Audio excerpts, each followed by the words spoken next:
لک الحمد یا اللہ الصلاۃ والسلام علیک یا رسول اللہ اما بعد۔ سلسلہ ہے ہمارے ناظرین کے سوالوں کے جواب دینے کا۔ ہمارے ناظرین میں سے کنہوں نے سوال کیے ہیں کہ ایک شخص نے طلاق دیا پر طلاق کے بعد جو مہر دینا تھا وہ نہیں دیا،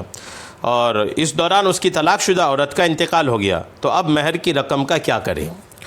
طلاق دینے کے بعد جو مہر کی رقم کی ادائیگی ہوتی ہے وہ ضروری ہوتی ہے، اور مہر تو ویسے ہی عورت کا مال ہے۔ نکاح کے بعد جو مہر کی رقم ہوتی ہے وہ عورت کی ہی کہلاتی ہے۔ اب جب تک مرد نہ دے تو جس طریقے سے قرض ہوتا ہے ویسے ہی قرض دار کی طرح معاملہ ہوتا ہے، اور دینا ہی قرض کے چھٹکارے کی طرح ادائیگی میں بھی یہ چھٹکارا حاصل ہوتی ہے۔ اب اگر کسی نے جب تک نکاح میں تھی تب تک بھی مہر ادا نہیں کیا اور طلاق دے دیا، اب طلاق دینے کے بعد بھی مہر ادا نہیں کیا، اور ہوا یوں کہ ان کی مہر ادا کرنے سے پہلے اس عورت کا انتقال ہو گیا، تو اب یہ مہر کی رقم کا کیا کرے گا؟ جواب میں آپ کو عرض کرتا ہوں، دراصل چونکہ یہ مہر کی رقم کی جو مالکہ ہے نا وہ عورت تھی، وہ اب اس کا انتقال ہو گیا،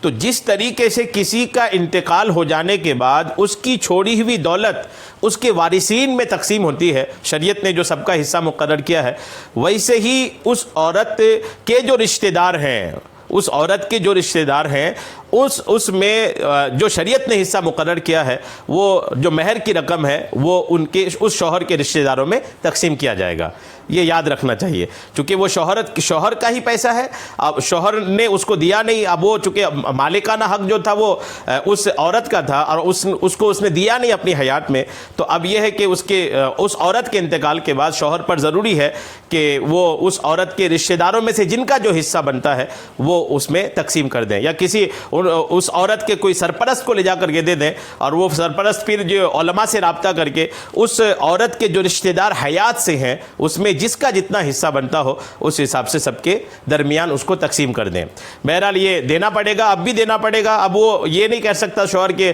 اب تو اس عورت کا انتقال ہی ہو گیا، میں کیوں اس کے رشتہ داروں کو دوں، ہرگز نہیں، آپ کو دینا پڑے گا۔ وہ آپ کا پیسہ نہیں ہے، وہ اس عورت کا پیسہ ہے جس کو آپ نے طلاق دیا ہے، آپ کی طلاق شدہ بیوی کا پیسہ ہے۔ اب طلاق شدہ بیوی کے جو رشتہ دار ہیں ان کے انتقال کے بعد ان کے مال کا حقدار وہ ہوتے ہیں، اس لیے علماء سے رابطہ کر کے چاہے تو آپ خود تقسیم کر دیں، یا پھر آپ اس کے گھر کے کوئی سرپرست ہیں، اس کے والد صاحب ہیں، بڑا بھائی ہیں، تو ان کو لے جا کر کے دے دیں اور کہہ دیں کہ یہ اس عورت کا ہے، اور وہ یہ کریں کہ علماء سے رابطہ کر کے اس عورت کے زندہ وارثین میں جن کا جتنا حصہ بنتا ہے اس میں وہ تقسیم کر دیں۔ امید ہے کہ بات آپ کو سمجھ میں آ گئی ہوگی۔ اللہ تبارک تعالی ہم سب کو سننے سے کہیں زیادہ عمل کی توفیق عطا فرمائے، آمین بجاہ النبی الامین صلی اللہ تعالی علیہ وسلم۔